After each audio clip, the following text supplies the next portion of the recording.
The Harmattan wind blew softly across the open street market in Lekki, where Isioma had set up a modest pop-up booth for Raw Bloom, her steadily growing skincare brand.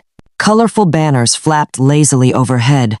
A small crowd of women, mostly young, eager to support local businesses, buzzed around her stand. Laughter, camera shutters, and the sweet scent of shea butter filled the air. She wore a simple linen jumpsuit, her afro in a puff, her skin glowing not because of makeup, but from the balm she had crafted with her own hands. Months had passed since she walked out of the Okonkwo mansion, since she packed her dignity into a small duffel bag and chose herself over status. Since the day she realized love without respect was not love at all. The pain had been raw then, but with time, it scabbed over. Now, she no longer flinched at Adrian's name.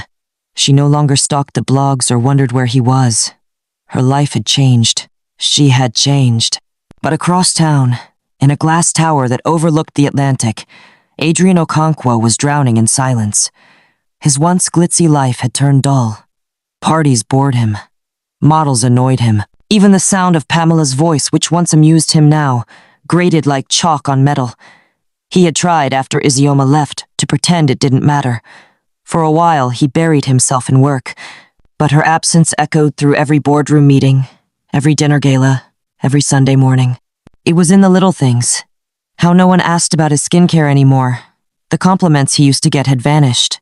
How the house felt like a 5-star hotel. Expensive, polished, but utterly empty. He stopped eating at the mansion.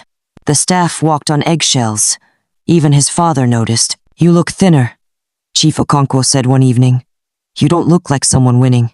"I'm not," Adrian replied quietly. The elder man sighed. "If you made a mistake, fix it." "But how do you fix something when you've shattered someone's spirit?" Then one night, while watching YouTube interviews of young Nigerian entrepreneurs, Adrian saw her. Isioma. She was speaking at a local empowerment event for girls from low-income communities. Confident, graceful, her story raw. She talked about rejection, failure, and how pain refined her. "I used to think someone needed to rescue me," she said. "But I realized the person I was waiting for was me." The crowd clapped. Adrian sat back, heart thudding. He didn't see his ex-wife. He saw a woman he had deeply underestimated. A woman he had wronged. The next day, he made a call. He arranged a press team. No PR spin. No stylist. No brand manager. Just honesty. And then he drove himself to her pop-up stand in Lekki. When Isioma saw the black SUV pull up, her chest tightened. She knew that number plate. The crowd murmured as Adrian stepped out in jeans and a simple gray shirt. No security. No flair. Just him.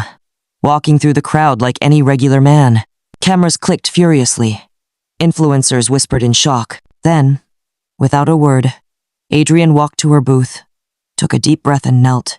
The entire street froze. Gasps, phone flashes, stunned silence. He didn't hold flowers. No ring.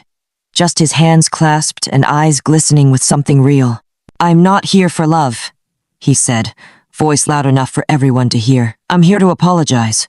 I'm sorry for disrespecting you, for underestimating you, for turning something sacred into a joke.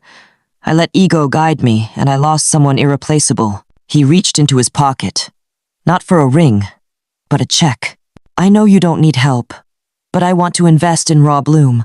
Not because of guilt, not because I want to own any part of it, but because I believe in you, because you made me believe in myself." Isioma's lips parted, but no words came. Her heart raced. The crowd stared. Her friends stood frozen. And then, calmly, she stepped back. "No," she said quietly.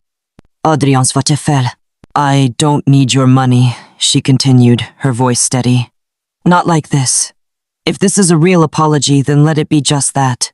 He nodded slowly, pain visible on his face. He stood, stuffed the check back into his pocket, and whispered, "I understand." Then he turned and walked away. The pop-up resumed, but the energy was different. People whispered. Some clapped for her decision. Others called it pride. But Isioma didn't care. Her truth was enough. That night, she lay awake thinking not about the crowd or the drama, but about the look in Adrian's eyes.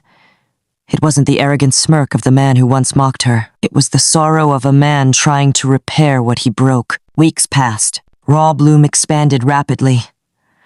A distributor offered her a nationwide deal. Interviews poured in. Her story was everywhere. The girl who rose from pity to power. She smiled on magazine covers, yet behind the success, a small ache remained, not of love, but of unfinished words. Then, one Sunday morning, as she sipped tea in her studio, a YouTube notification popped up. Adrian Okonkwo. My biggest regret. Exclusive interview. She hesitated, then clicked. There he was. Not the flashy billionaire. Just a man in a black shirt, sitting across from a journalist. She taught me something I didn't think I needed to learn, he said softly. Kindness without pride. Strength without shouting. Love without trying. And I destroyed it. The interviewer leaned forward. Do you want her back? I want her to be happy, even if it's not with me. He looked into the camera, eyes glassy. If you're watching this, I hope you know that I see you now. Fully. And I'm sorry it took losing you to learn. Isioma's hand trembled as she paused the video. That night she couldn't sleep. She didn't rush to text him. She didn't call. But her walls began to shift. 2 weeks later, she received a delivery at her studio. It wasn't grand, just a handwritten letter, placed inside a raw bloom package. This is the balm I found in your room, once the one that cleared the scar on my arm. You never told me what was in it. I guess some things just work quietly. Like you. Like healing. Like truth. There was no signature. She smiled. The next evening, as the sun dipped over the Lagos skyline, Isioma found herself standing in front of a coffee shop in Victoria Island. She had sent him the address earlier that day. He was already inside, seated at a quiet corner, looking up in surprise as she walked in. No words, just a smile. She sat. For the first time, they talked not as billionaire and contract wife, not as enemies, but as two people who had been through fire and somehow come out softer. Best. At some point, he reached for her hand. She didn't pull away. I'm not asking to start over, he said. I'm asking if we can build forward. Together. From truth this time. Isioma looked at him. Heart full. Voice calm. We'll see, she replied. And for both of them, that was enough. Not a fairy tale ending, but a real one. Built not from riches but from tears, truth, and a love that had learned how to grow. Weeks after that quiet meeting in the Victoria Island cafe, Isioma's life began to feel like something she had only once imagined balanced. There was peace in her routine, confidence in her steps, and a strange kind of contentment in knowing she was finally seen. Not for her face, her background, or her obedience, but for her will, her ideas, her scars, and her strength. Every order Raw Bloom received wasn't just a receipt, it was a reminder that she had built something beautiful out of pain. Adrian didn't force himself into her life. He respected her pace, never pushing, never demanding. Sometimes he sent thoughtful messages, quotes about healing, or notes about new skincare science breakthroughs. Once, he mailed her a limited edition book on African herbs and their beauty secrets, with a yellow sticky note on the front page that read, Thought of you. Page 97 is genius. She read the page. It was genius, but she still kept her distance. Not out of anger anymore, but because trust, once broken, needed time to regrow its legs. One rainy afternoon, Isioma was scheduled to speak at a youth entrepreneurship seminar hosted by a major Nigerian bank. She had nearly canceled. The weather was terrible, and her nerves had returned, but something told her to go. The event was held in an upscale conference center, packed with young dreamers eager to be inspired. When she stepped on stage in her modest but elegant yellow jumpsuit, the applause shocked her. She told her story, not the fairy tale, but the messy parts. The contract marriage, the betrayal, the tears, the rebirth. People gasped. Some cried. A few young women clutched their notebooks tighter, as if her words were medicine. And when someone finally apologized, she said, her voice calm, I didn't say yes. I didn't say no. I just said, we'll see. Because healing isn't about rushing back. It's about choosing yourself until love feels safe again. The hall erupted in applause. In the crowd, unnoticed by most, Adrian sat quietly in the back row, cap pulled low, his eyes never leaving her. He wasn't there to be seen. He was there to learn. Later that week, Isioma invited him to her production space in Surularea, modest but growing workshop where 5 full-time women now helped produce raw bloom products. He walked in, greeted everyone, and took off his blazer, offering to carry boxes. Her staff exchanged curious glances. "Don't look at me like that," he said, chuckling. "I was raised by a market woman.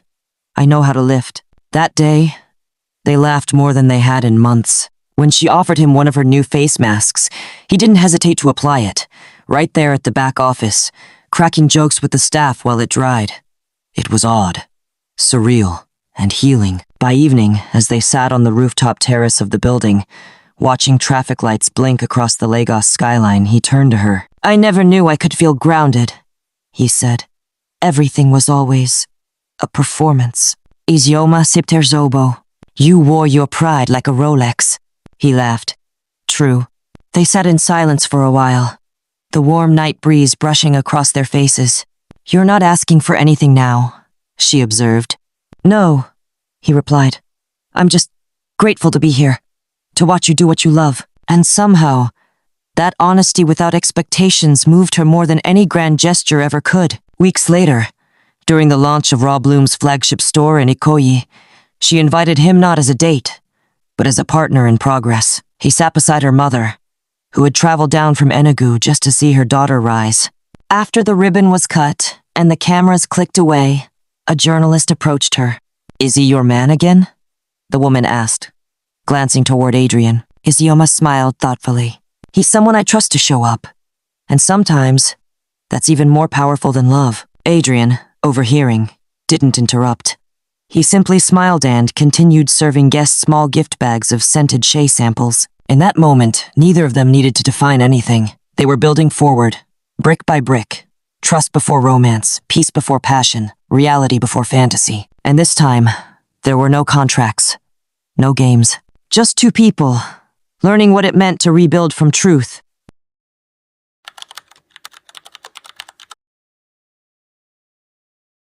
Don't forget to like, comment, share, and subscribe for more teachable and inspiring folk tales by Effie.